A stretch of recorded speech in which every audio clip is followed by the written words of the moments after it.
Bienvenidos. Continuando con la resolución de problemas, particularmente hablando del método ideal para resolución de problemas, vamos en la segunda fase. Recuerden que nuestro método ideal pues es de la forma identificar el problema. Recuerden que ya tenemos un primer video que es donde mostramos cómo es el asunto de la determinación de los pasos. Entonces es identificar los datos. La segunda fase es los datos o determinar el problema, determinarlo con los datos. Luego es aplicar una estrategia. Luego o más bien pensar una estrategia, luego aplicar dicha estrategia y luego mirar el logro. ¿Sí? Vamos justo en esta fase entre la explicación de esta lista de reproducción. Los invitamos a que miren los otros videos. Bien, entonces esta es la segunda parte de nuestro video sobre determinación y representación del problema, parte 2.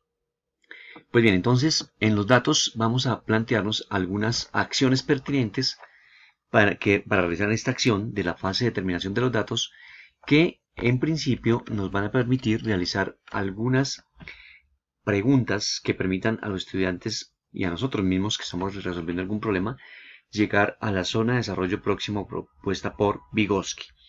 La idea es que la pregunta no debe ser tan directa como para que sea tan determinante como para definir el problema realmente o dar la solución al estudiante.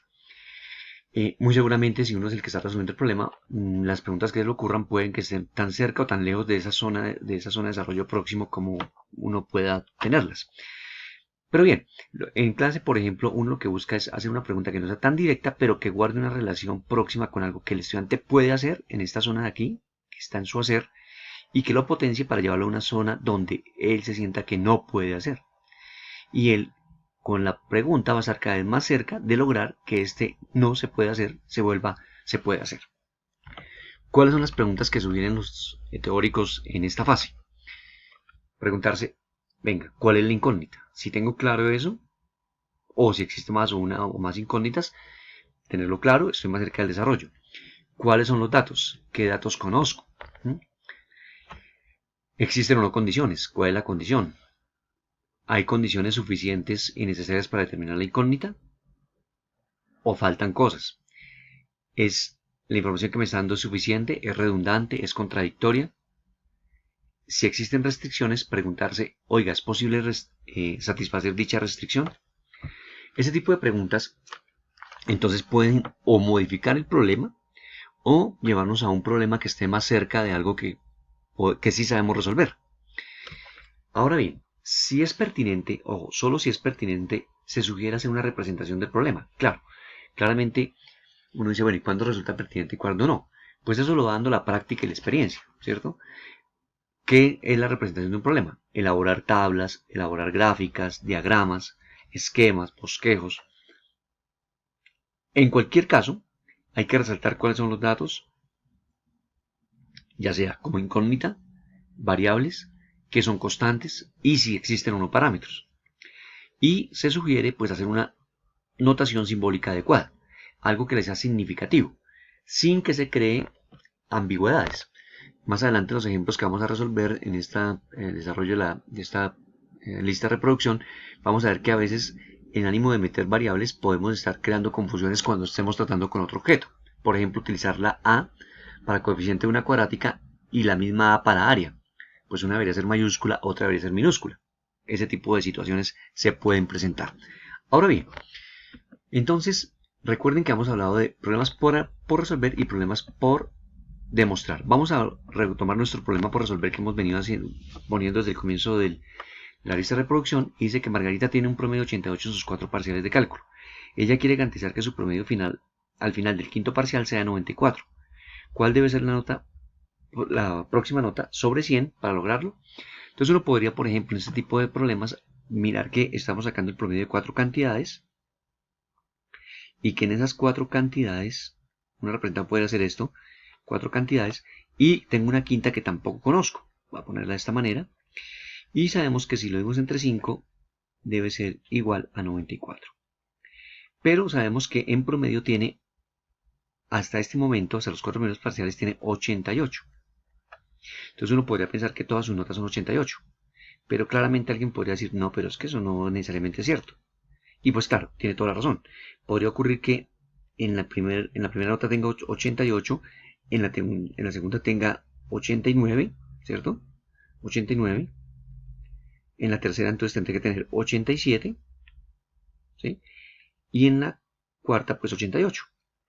87 y 88. Y eso también le da un promedio de 88 en sus primeras 4 evaluaciones, ¿sí? Entonces miren que es una representación que puede llegar a aproximarlo a la solución. Preguntarse cuál es la pregunta. Entonces aquí, ¿cuál es la pregunta? ¿Cuál es el problema? Pues saber la nota del quinto parcial. Esta va a ser su incógnita. Ninguna de estas 4, ¿sí? A pesar de que de pronto usted no las conozca, esas no son relevantes, salvo que su promedio debe cumplir la condición que está aquí.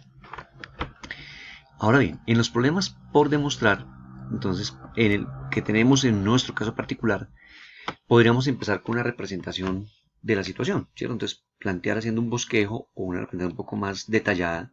Va a ser simplemente un bosquejo aquí, donde dice que el lugar geométrico de un punto P. Entonces digo, bueno, el punto P lo voy a poner por aquí, no sé dónde está, entonces XY, tal que el producto de sus pendientes que termina con los puntos, antes que hay un punto P, que es de coordenadas 3, menos 2, 1, 2, 3, menos 2, por aquí está el punto P, y aquí hay una recta L1. Y con el punto menos 2 en X y 1 en Y, que llamamos lo que es el punto Q, ¿sí? Entonces miren que vamos introduciendo una notación. Voy introduciendo una notación, una simbología, perdón, aquí me quedó muy feo, esta recta L2, y sabe que va a tener que trabajar con la pendiente de esa recta, o sea que la pendiente de la recta L1 por la pendiente de la recta L2 tiene una condición, y es que no puede darme lo que yo quiera, sino que es menos 6. ¿Sí? A medida que vayamos avanzando vamos a ir mirando cómo opera esto realmente, porque esto es un asunto de práctica, si no es un asunto de ver hacer problemas, es un asunto de lanzarse a hacer problemas, a resolverlos. Ok, entonces para algunos casos puede resultar muy importante hacer un análisis del uso de las dimensiones de las unidades que tienen las cantidades involucradas, lo que llamamos en física análisis dimensional. Me explico. Por ejemplo, usted está calculando un problema donde está involucrado el tiempo, y resulta que usted al hacer la operación le da que el tiempo está en centímetros. Pues usted dice, oh, algo anda mal, ¿sí? O estoy empleando mal algún dato, o estoy poniendo mal una ecuación que voy a emplear, o estoy abordando mal el problema, o no he tenido en cuenta todas las dimensiones que están involucradas. Mucho cuidado, porque hay algunos análisis dimensionales que requieren cierto tratamiento cuidadoso. Por ejemplo, los radianes, ¿sí? Los radianes son una cosa ahí un poco medianamente misteriosa desde el punto de vista dimensional, porque a veces funcionan como unidades y a veces no. Entonces ese asunto del análisis dimensional hay que manejarlo con pinzas. El siguiente es, la recomendación es que el paso hacia datos generalizados, o sea, trabajando solamente con parámetros, en el aula debe ser de manera gradual. Y al revés, si yo tengo un problema donde estén involucrados parámetros, por ejemplo, el precio de un artículo es P cuando se venden Q unidades. Entonces, si usted no sabe trabajar ese tipo de cantidades generalizadas, pues llévelo a un problema donde sea más particular. Diga, si se vende a un precio de $3 por unidad, 5 unidades, ya no Q unidades, sino 5 unidades. Entonces usted le pone un valor y resuelve ese problema particular, y con esa mirada particular ahora sí trata de abordar el problema general. Ahora bien, entonces en problemas con contextos geométricos va a resultar muy importante elaborar vistas de la representación, visualización, componer, descomponer figuras, ¿cierto? Hay problemas muy típicos, como por ejemplo el problema de una caja, ¿cierto? Una caja que se va a construir, con o sin tapa, no importa, entonces, en este momento sí es relevante. Entonces uno dice, bueno, esta es mi caja, y de pronto yo puedo llegar a descomponerla y decir, si yo tuviera abierta mi caja sin tapa, la representación debería ser algo de esta forma.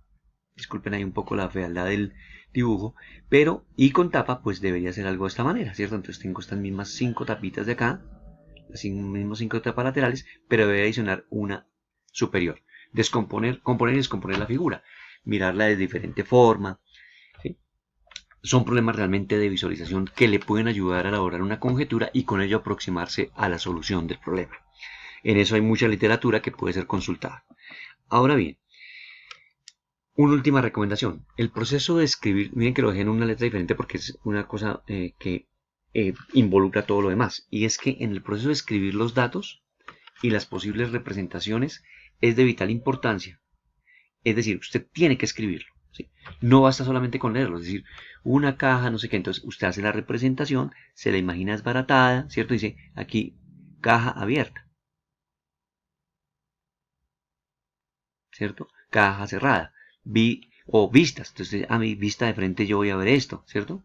Si la veo desde arriba voy a ver un rectángulo, entonces le tiene que poner el nombre, entonces vista frontal, vista, ¿sí? Hay que escribir y representar, por ejemplo aquí, si tiene un ancho X, un largo Y y una profundidad Z, pues hay que simbolizarlo y escribirlo. Decir qué significa X, qué significa Y, qué significa Z. Entonces Z, la altura de la caja, ¿sí? Altura de la caja. Y si puede poner unidades, póngalo, ¿sí? En qué unidades si es que tiene, ¿cierto? El contexto lo permite. Y así con cada una de las variables y con las cosas que usted involucre dentro de la solución de su problema. Muchas gracias por visitar nuestro canal. Seguimos con nuestra lista de reproducción. Estén atentos a los nuevos videos que se irán subiendo. Y no olviden suscribirse al canal si bien lo tienen y recomendarnos entre sus colegas y o estudiantes. Muchas gracias.